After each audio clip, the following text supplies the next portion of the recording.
Hello and welcome to On Leading with Greatness. I'm Jim Salvucci of Guidance for Greatness. This week's installment, the virtue penalty, bashing the best, boosting the worst.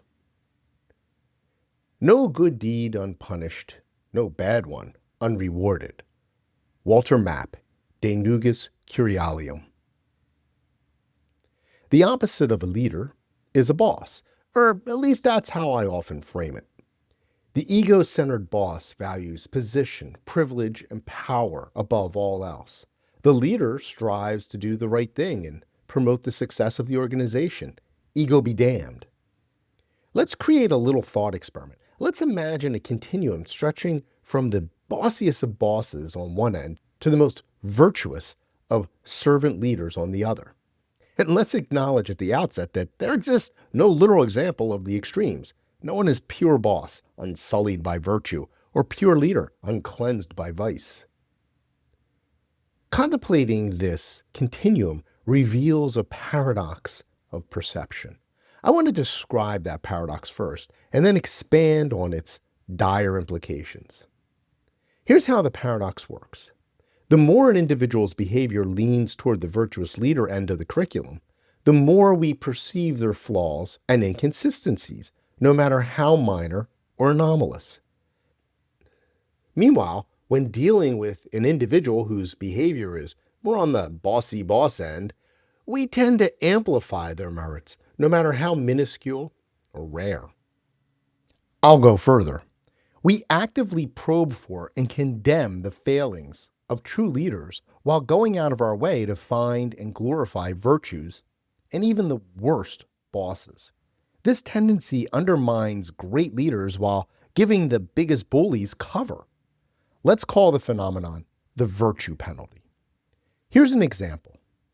Decades ago, I was a young carpenter building sets for a theater outside of Philadelphia. My supervisor was not much older than I was and focused more on managing the shop than leading it. Still, as managers go, he was more toward the leader side of the continuum than the boss side and was one of the better supervisors I've ever had. He was a good man, and his behavior reflected his values. At the time, though, I chafed at his style. He didn't exactly micromanage a typical bossing behavior, but he sometimes would offer critiques or demands that, let's say, could have been more productive. Although I liked him as a person and considered him a friend, I began to resent him as a manager. In retrospect, I can see that overall he was pretty great, particularly given his young age and inexperience. I was lucky to have him as my supervisor. So why was I so annoyed by and unforgiving of his relatively minor foibles? Jump to years later when I was a young English professor serving under a department chair who was less than stellar.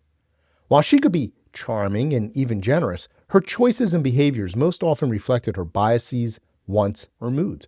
She had her favorites among the faculty and lavished them with plum schedules and prime courses. Meanwhile, those on her naughty list received the dregs. Since I impulsively fight bullies, and she was a bully, I was at the top of her naughty list, semester after semester, my name indelibly written in Sharpie. As unpleasant as her wrath could be, her punishments also put me into overwork situations that affected my teaching and my students. For many, though, even some who suffered under her strictures, she was a good person who happened to have a mean streak. It was bizarre, really. They talked about her as though her infrequent and calculated bursts of generosity were the real her, and her myriad abuses were the anomalies. Over time, the meanness in her really took over, and her cruelty became increasingly arbitrary. Still, people waxed nostalgic about how great she had been back in the day, writing off her current behavior and its ongoing damages uncharacteristic. People like me who were singled out for extra special treatment, outrage piling upon outrage, felt silenced. But here's a tragic twist none of us saw coming. It turned out that her increasingly awful behavior may have had a physical cause, something beyond her control.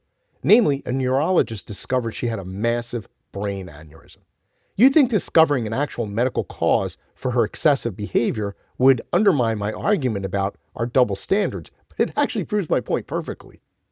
Armed with that diagnosis, her many defenders who had once all but denied her bad behavior suddenly acknowledged it, but now argued that her cruelty was not her fault because it stemmed from actual brain damage. I agree, but that raises the question as to why they had denied or dismissed her cruelty for years before her diagnosis.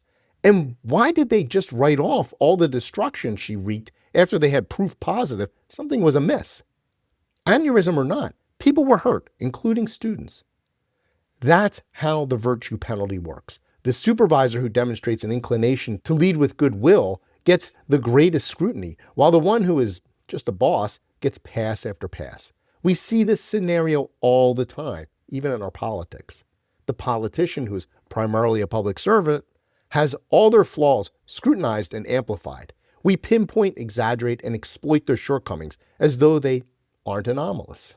At the same time, the self-dealing jerk gets high praise for having once kissed a baby on the campaign trail. When the creepy politician inevitably turns everything to crap, people console themselves with the knowledge that it could be worse. Next thing you know, it is, and people then adjust their assumptions accordingly. This is how we spawn dictators. The virtue penalty is a double standard that rewards vice. We apply one standard to those on the leadership end of the continuum and another to those on the boss end. It's a matter of expectations. We expect true leaders to be perfectly good, and they inevitably disappoint us. And we expect absolute bosses to be perfectly bad, and they occasionally delight us. It's yet another reason that bad is generally stronger than good. In fact, bad actors consciously and unconsciously use the virtue penalty to defeat, neutralize, and eliminate the good. The consequences of indulging the virtue penalty and its double standard can become massive. In a head-to-head competition between the good leader and the bad boss, it gives the boss the immediate advantage. After all, the lower the expectations, the easier it is to exceed them. In short, the virtue penalty empowers the bad boss. I once worked for a wonderful boss who was a true leader. Like every one of us, he had his flaws, which is all many people could see. When he strayed or even just seemed to stray from his values, they pounced. When he stayed on course, they said, well, he'll just stray soon. It was galling. Eventually, he retired, and his replacement was a remorseless boss, a slow-witted incompetent with something to prove. People immediately gave him a pass and even overlooked his mountain of abuses, saying, well, what can you do? He could be worse. I always responded, or he could be better. That's a choice. More appalling, this guy did real harm to individuals and the organization before he finally faced any consequences. Well, what can you do, though? This game of lowered expectations is like learned helplessness. Learned helplessness is a phenomenon where a victim of abuse just gives up and gives in. They lose any sense of control. This scenario regularly plays out in abusive relationships. It also plays out in dysfunctional workplaces every day. Sometimes it even plays out on a national scale as a populace grows used to a lack of control under a repressive regime. The damage to individuals, organizations, and nations is obvious and devastating. Yet so many just can't see it or give up. People believe that things simply can't get better and are left to hope only that they won't get worse. That's the most insidious aspect of the virtue penalty. It's based on distorted expectations. The good can never be good enough, and the bad can always be worse. By twisting the expectations we have of our leaders, we train ourselves to give up agency, to give up control, to give in. The solution lies in resisting that inclination and expecting more from our supervisors and politicians. If your boss acts like a jerk, don't excuse, dismiss, or tolerate it. Doing so only emboldens them. Perhaps you don't have the power to push back. Then vote with your feet as best you can. Same with politicians.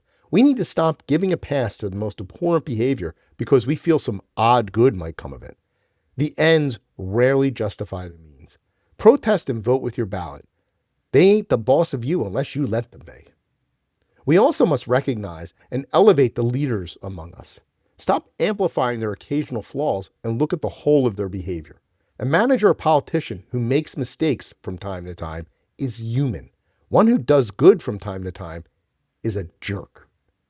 So raise your expectations and praise those that strive to meet them. They're likely the true leader. flush the rest. That's how we overcome and neutralize the virtue penalty. Where does your behavior land on the continuum between boss and leader? How do you judge others on this scale? Understanding the continuum and its limitations is key to great leadership, and I can help. Unlock the great leader within. Download my free resource, the Transform to Greatness Toolkit, now at thegreatleadershiptoolkit.com. I look forward to hearing from you.